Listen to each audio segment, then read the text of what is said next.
Today I wanted to chat with you about system level modeling from the perspective of how some of our customers have taken it on for the first time and what that experience is like. So we all know it can be a challenging process to change internal processes. And this is one of the big things that happens when the company decides to take system level modeling on as a new process. So after giving you all a quick primer on system level modeling, I'll go through a handful of reasons that can prevent people from adopting that new process.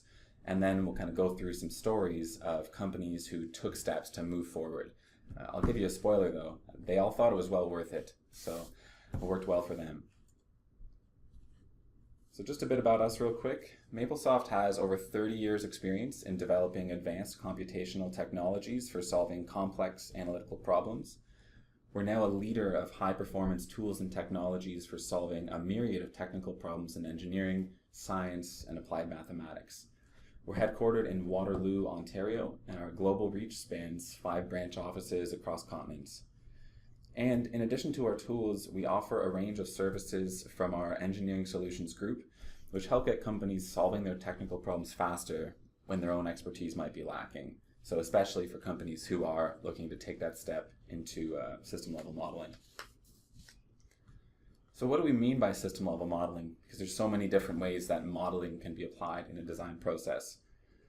It's sometimes referred to as 1D modeling, although it can include 3D multi-body dynamics and the like.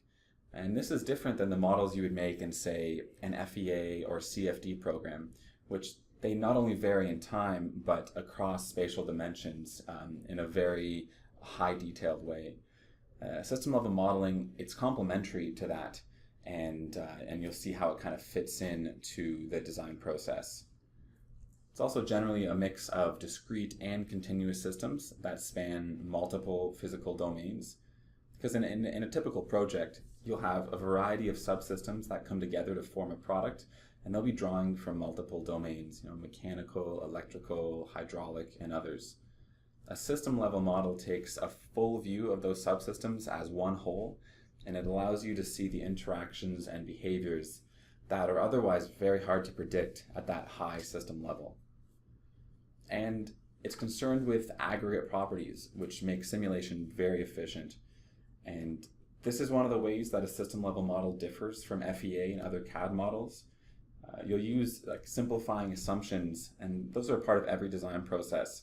And this will allow a system level model to take all the complicated partial differential equations and convert them to DAEs or differential algebraic equations with discrete events. And that allows for a very efficient simulation process, and it'll still capture the kind of details that you can be looking for. Of course, an FEA tool will still be very useful to study specific behaviors, say material deformations, but to really get that full system interaction across all the different domains, this is where a system level model can return really useful information in a fraction of the time that other modeling techniques might end up taking. And just to give you a sense, traditionally, the way that people have done some system level models in the past, and still to this day, is using using a signal flow methodology. So if you were to take a mass spring damper system, as you'd see on the left here, a design engineer might have to go through and work out the mathematics involved in that system, and then they're going to follow that through to a variety of signal flow blocks. And these are heavily mathematics based. And if you look at the left and the right here, you'll see that your model ends up looking like a signal flow model. It doesn't have a lot of resemblance to how we started. But with Mapleton and other more modern system level modeling tools, you can kind of skip most of that middle step. You'll take the concept of what you're trying to work with, and then you'll use the system level modeling environment. And typically there's a variety of components. The way we have our software set up, it's a drag and drop solution with components from all different domains. So you'll start to drag in the system, the components that you're looking for, and actually build things out in a manner that looks pretty similar to the concept you started with. And then you've got this great option where you can still get the mathematics. You can still get the automatic generation of what's going on under the hood. And that's really your key into all the other analysis that you might be doing. So why would you want to move to system level modeling? There's perhaps a lot of design processes out there that are managing more or less just fine, but there's a lot of great reasons for that. Because of the current situation, a lot of engineers will be using FEA tools on a simpler level. There's a lot of spreadsheet work that's going on, for better, for worse, really. And a lot of engineers, they have a good sense of how their products work, and they might not necessarily need a dynamic simulation since it's working for them currently. But there's a lot of scenarios out there that might change that, and I'm sure a lot of you may have experienced that. What happens if you're looking to significantly change a design? Say, add a new mechanism, add some more controllers, or do some sort of large-scale optimization. Maybe figure out really how small you could get a certain servo motor to still have the actuation of your system work properly, all things considered. These are the kind of questions that can be really hard to answer without a good system-level modeling tool. So, for example, like a stress analysis of a mechanical setup, it'll provide us data on the structural integrity and failure points, but in isolation, such analysis can't answer system-level questions on optimal sizing of actuators, or stability of the selected control strategy, or the impact of thermal management on hydraulics. Like, those are the system-level questions that this methodology is really designed to answer. And outside of all the benefits you're going to get from a design standpoint and how much of a powerful tool this could be, there's huge motivations from a cost and a risk reduction standpoint. So if an issue that forces a design change request, if it's not caught early in the design process, it can cost about 64 times more in the prototyping stage alone. And you can see the further you move down that line into production and even a release to market, the costs just become higher and higher. So the more that you invest up front to really try and de-risk the whole situation so that you don't have to face these potentially high costs, the amount that you invest up front, it can have a huge payoff, even if it's uncertain about the value you're going to get by putting that money in. And you'll see later that typically the risk savings are really great. Just quickly to kind of give you a sense of how this slots in, this is what's known in industry, it's a V diagram of a sort of a product lifecycle management for engineering design that's model based. And the way that MapleSim fits into this, you can see at the beginning there's some system requirements, and as you move down the design part of the V, this is where you're trying to build out a system. System level modeling, it starts in at the beginning, where after you've defined your system requirements and some functional specifications, then you can start performing system level modeling just a few steps in, and there's a bit of an iterative cycle there to try and iron out some design issues that you might not have flagged. So you do that early, that's going to help you avoid the high cost of finding these things out once you've moved down to the production side of it all. So it sounds pretty good, and I believe it's pretty good, but it's still not being done with any sense of it being the sort of common methodology amongst most engineering organizations. And why is that? It's a question I ask myself a lot, and I think the short answer is that new techniques take time to adopt, and the value, it's not always crystal clear at the beginning. But I can still highlight a few reasons that we've seen at play with our customers here, and we'll use some of those real-world examples about how they navigated what they saw as barriers to taking this project on. And in each story, the customers that we worked with, they found value in the new technique even after their first project. And that really doesn't account for the fact that adopting this methodology, the more you can build it in throughout your design process, the more that these system level models have the ability to sort of speak great design information into the whole process. So there's a couple barriers right off the bat. The first one is a lack of internal expertise. Like any new tool, internal expertise will take time and money to develop. So without those pre-existing skills, it can be hard to see the way forward and to have some assurance that you'll be able to use the tool to its full potential. And that's kind of hand in hand with mismatched expectations for initial projects, because sure, on one level, the idea behind a system level model and the capabilities within a tool like MapleSim that we offer, you can develop some really astounding models. And we've had some customers who have taken this on in earnest, and the fidelity that you're able to put your system into a program like this, it's amazing. But a lot of customers might see those on the outside, and their expectations are that they want that with a pretty low amount of design effort.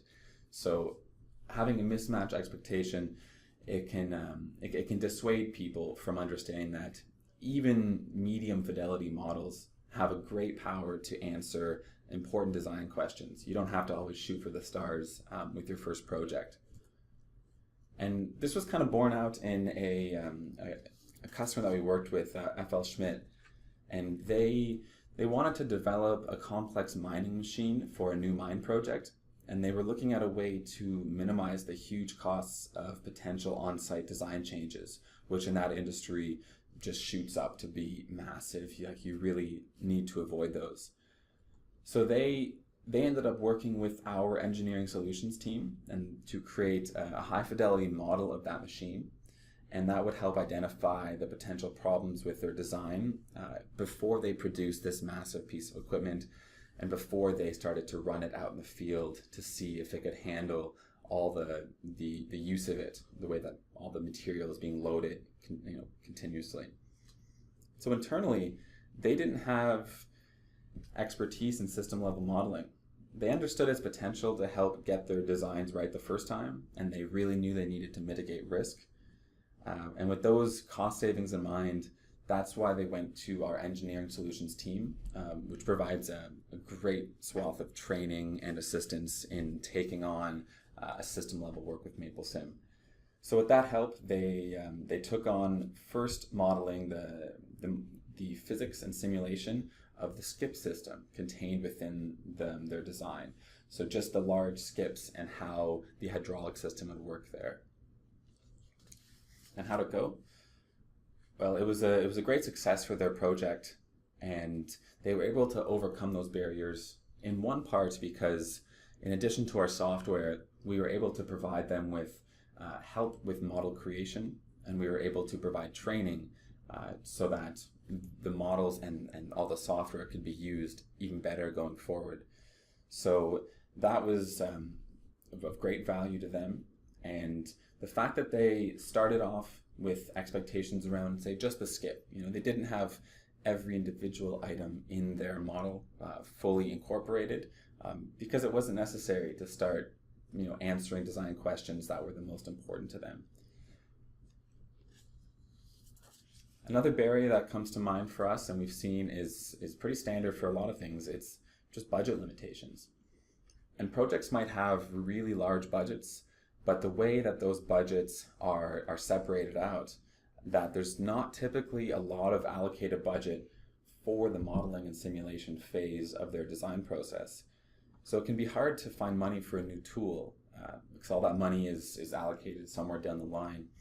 So that's what can make it very hard for design engineers. They might think that there's value there, but the amount of relative budget they have is so much lower because that part of the design phase is not quite valued enough as it really ought to be with these modern design projects. So just to pull up a bit of a chart to help illustrate that, this is from some research that we've gathered. And the chart, it's a summary of data from a bunch of different design projects. And it's saying that in a typical product design process, most decisions are made early in the study phase, which commits about 80% of the project budget by the time you get to the implementation phase. So this means that if there's any disruption to the process due to a design change requirement during the implementation phase, there's not a lot of headroom in the budget to accommodate it. So the conclusion here is this is why projects run over budget, because there's so much cost committed at such an early stage where there hasn't been enough of the cost to stay in that phase and to really do a proper amount of modeling and simulation work.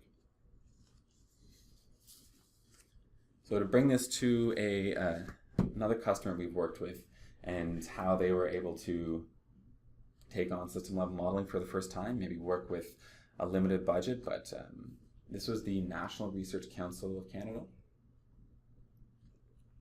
And what they were looking to do was help with a methodology and a system for communities in Ontario to bring all electric bus fleets to be implemented around whether it was a full electric bus fleet or some sort of phasing in process.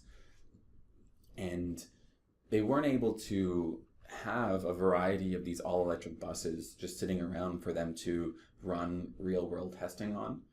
But there was so many variables at play in how to properly implement an all electric bus fleet that it really became clear to them that with so many variables, they needed a way to try and take a good chunk of the risk out or in that process. So when they were able to think that through, it seemed pretty clear to them that justifying a bit more budget upfront for a modeling and simulation part to the whole process, that this was going to be worth the money.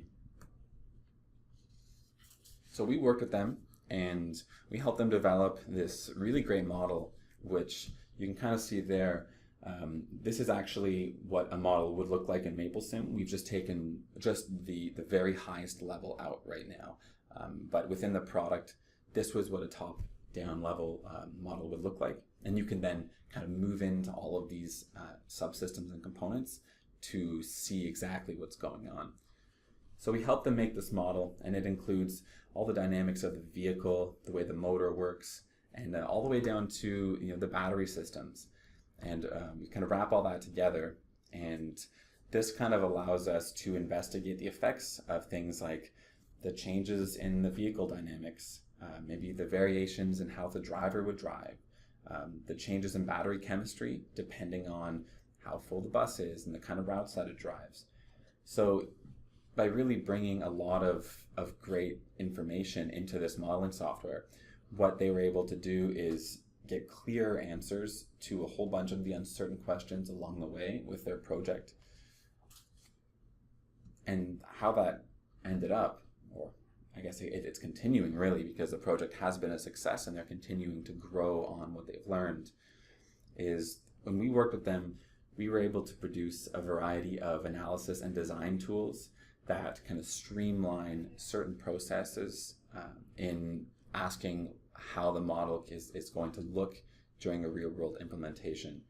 So this really allowed them to calculate items like the electricity cost per bus, and that, depending on the rate of electricity, allowed them to optimize for a given community where an electric charging station might be, because that'll take into account the topology of the bus routes, the amount of people estimated to get on at certain times.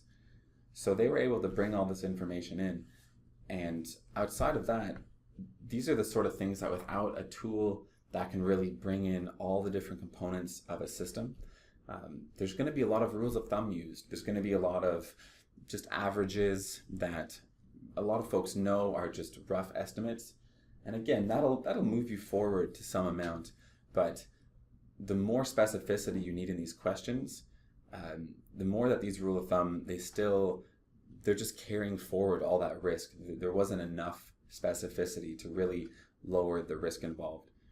So with the NRC, the budget justification for them was that the ability to have clear ideas of what bus to use and what kind of batteries to use and how they should maybe have their bus routes.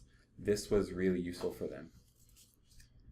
We've got one more for us today, and that is similar. It's a return on investment, and it's hard to calculate.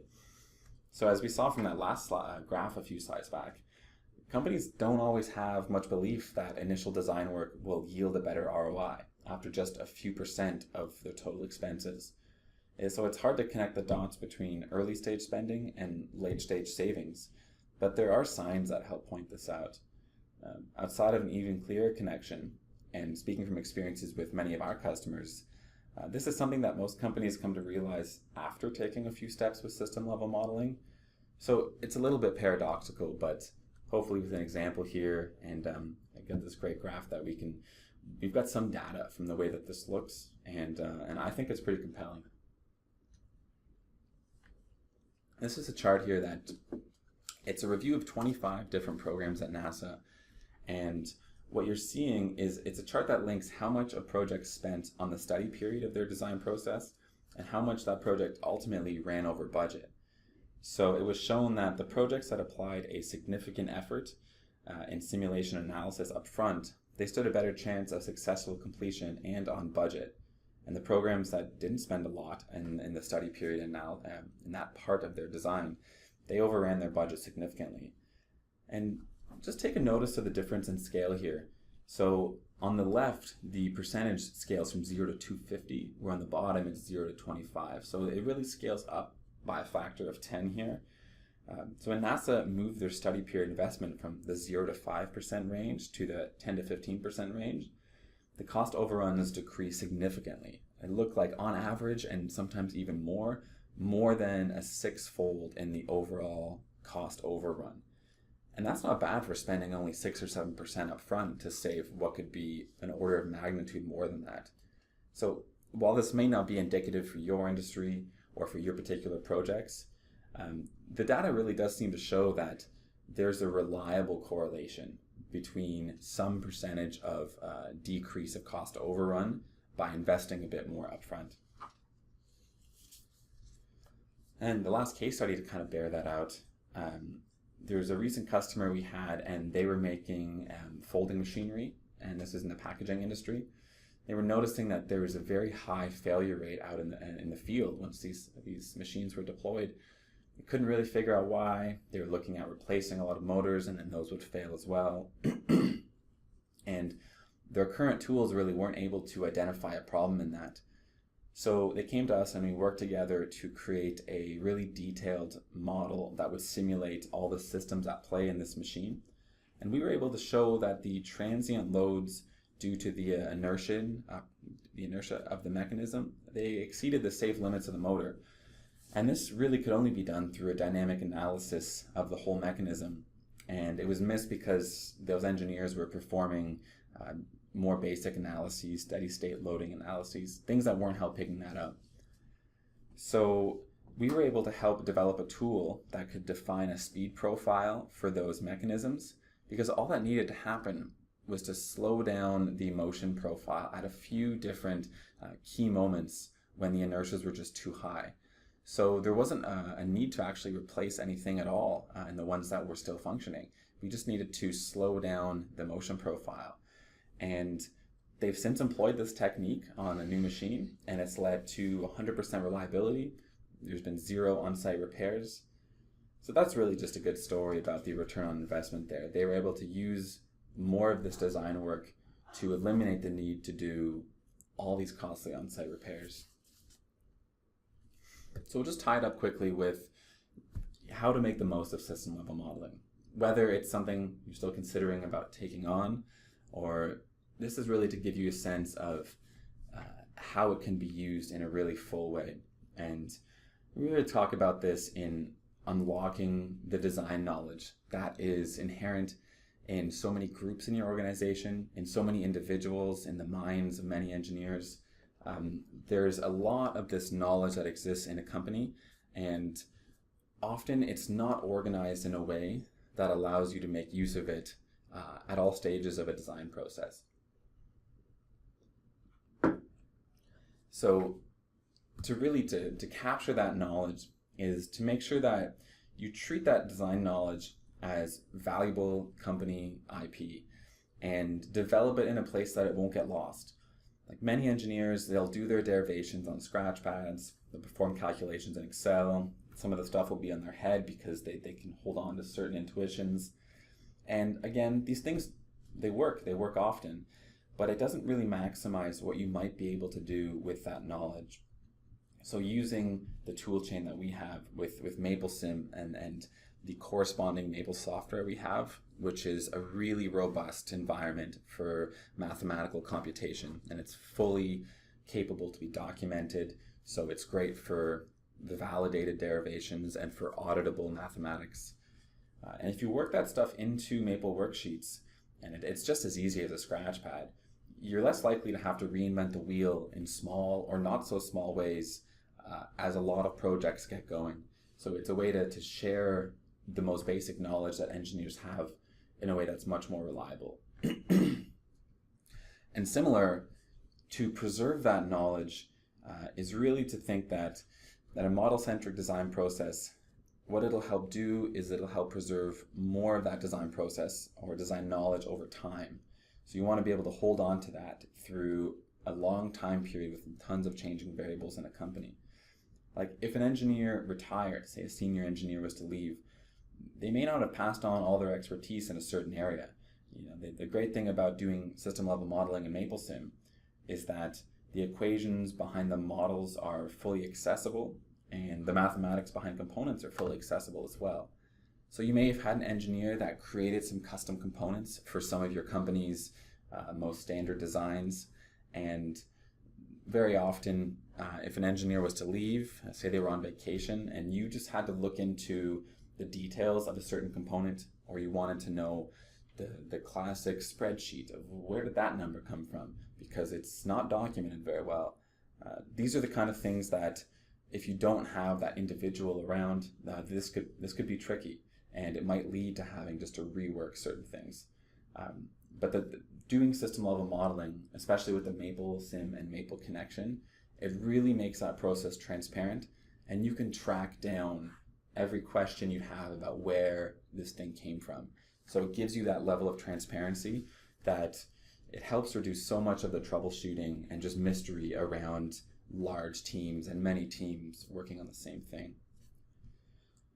And lastly, this is design knowledge you're going to want to leverage. And what that means is, as the design process, as it becomes more model-centric, it can really open the door for more people within an organization to get their work done easier. Because a lot of people's work, it does rely on the product and the design of that product. So, for example, some engineers, they may only need to perform, say, fuel efficiency calculations for their design. And with the model sitting at the center of this design process, it's easy to create fuel efficiency tools. They're not going to require a working knowledge of the whole design. You can just make some nice simple workflow with a variety of inputs and buttons, and this could be passed off to a variety of other people who don't need to have the deeper design knowledge. And it could also help benefit, say, folks from sales, from a different part of the whole organization, because you might be able to create tools for them where they could just customize a few basic model features, and that would allow them to show their leads a product and product performance that would be more relevant to each individual order. So just to wrap up, I've been talking about our two tools a little bit, and this is Maple and MapleSim, and together they form a really solid foundation for taking on a system level modeling approach. And the model-based systems engineering processes, they're being adopted by industries around the globe. Even without integrating models fully into your design chain, system-level models can yield valuable insights at many steps along the way. So we think that Maple and MapleSim are just the tools to get this done, and our engineering solutions group are especially created to recognize that this can be new for some people and to help them make the most of their first transition into taking a system-level modeling project on.